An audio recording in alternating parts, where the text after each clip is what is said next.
बिस्मिल्लाहिर्रहमानिर्रहीम। अस्सलामुअलैकुम। English straight hand writing की तीसरी क्लास में आज हम अगले अल्फ़ाबेट सीखने जा रहे हैं। तो चलिए वीडियो शुरू कर लेते हैं। तो आज हमारी बारी है जी की। ये जी के लिए आपने नो को यूज़ करना है, फिर पूरी टिप को इस्तेमाल करते हुए इस तरह जिस तरह सी आपने बनाया था। तो ये देखें, ये हमारे पास जी हो गया। ये आपने नोक यूज़ की, फिर इसके बाद पूरी मारकर, फिर नोक यहाँ से अंदर ले जाना है और फिर ये देखें ये जी की हमारे पास शेप बनी। अब स्मॉल जी देख लेते हैं। आपने नोक को यूज़ किया,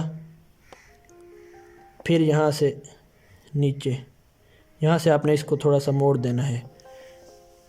ये नोक यहाँ से गोल दायरा बनाया और ये हमारे पास जी हो गया। जी की दूसरी जो शेप है स्मॉल जी की, वो अपने नोक को यूज़ करना है, फिर यहाँ से पूरी टिप को यूज़ करके ये हमारे पास जी हो गया। तो सबसे पहले आप ये तरीका सीखें, उसके बाद आप इसकी तरफ आएँ, क्योंकि ये बेसिक तरीका है। और उसके बाद जब आप थोड़ा एडवांस लेवल पे जाते हैं तो इस तरह से आप लिखेंगे। ये जी की शेप हो गई। अब एच की बारी है। आपने स्ट्रेट लाइन लगानी है, फिर नोक और यहाँ से फिर नोक के ज़रिए स्ट्रेट लाइन यहाँ से, और ये देखें इस तरह से ये एच बन गया। या आप इस तरह से भी लिख सकते हैं, यहाँ से भी पूरे मार्कर के साथ लाइन लगाएं, यहाँ से भी, और इसको ऐसे मिला दें। ये दोनों तरीके ही ठीक हैं, जो आपको इजी लगे। ये स्टूडेंट हैंड राइटिंग है और ये कैलीग्राफी वगैरह में नहीं सिखा रहा, तो इसके ज़रिए स्टूडेंट्स अपनी लिखाई को बेहतर कर सकते हैं।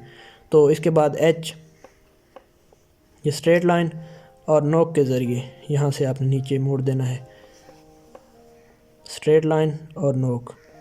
या फिर आप इस तरह भी लिख सकते हैं एच, ये देखें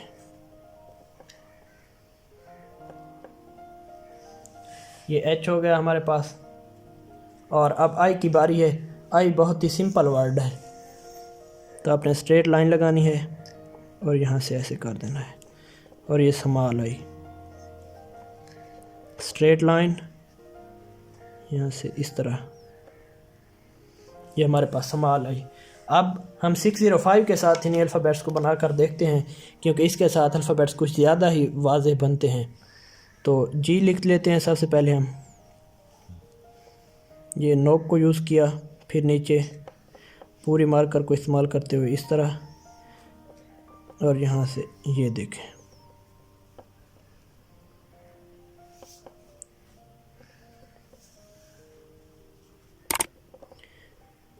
ये जी। या फिर इस तरह से भी आप लिख सकते हैं। ये जी की शेप आ गई 605 के साथ। आप वाज़ेह फ़र्क देख सकते हैं 604 और 605 के साथ लिखे गए वर्ड्स में। तो जी के बाद एच की बारी है। स्ट्रेट लाइन, फिर नोक के साथ ऐसे, और फिर स्ट्रेट लाइन। या फिर ऐसे भी लिख सकते हैं आप, यहाँ पे भी नोक को यूज़ किया और यहाँ पे भी नोक।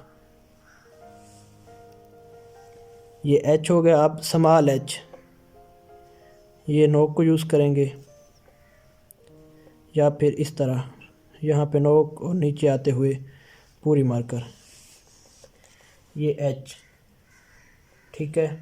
तो अब आई की बारी है। आई बिल्कुल ही सिंपल वर्ड है। स्ट्रेट लाइन लगाई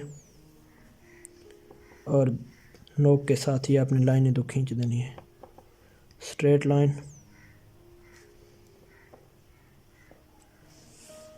तो ये देखें इस तरह से आपकी लिखाई बनेगी। तो दोस्तों, प्रैक्टिस करना शर्त है। अगर आप लिखाई को सुधारना चाहते हैं तो मैं उम्मीद करता हूँ कि आप मेरी क्लासेस के साथ साथ प्रैक्टिस भी करते आ रहे होंगे। तो अगली वीडियो में मेरे साथ जुड़े रहिएगा और चैनल को सब्सक्राइब कीजिए, वीडियो को लाइक कीजिए, और अगर हो सके तो दोस्तों के साथ शेयर कीजिए। मिलते हैं अगली वीडियो में। अस्सलामु अलैकुम।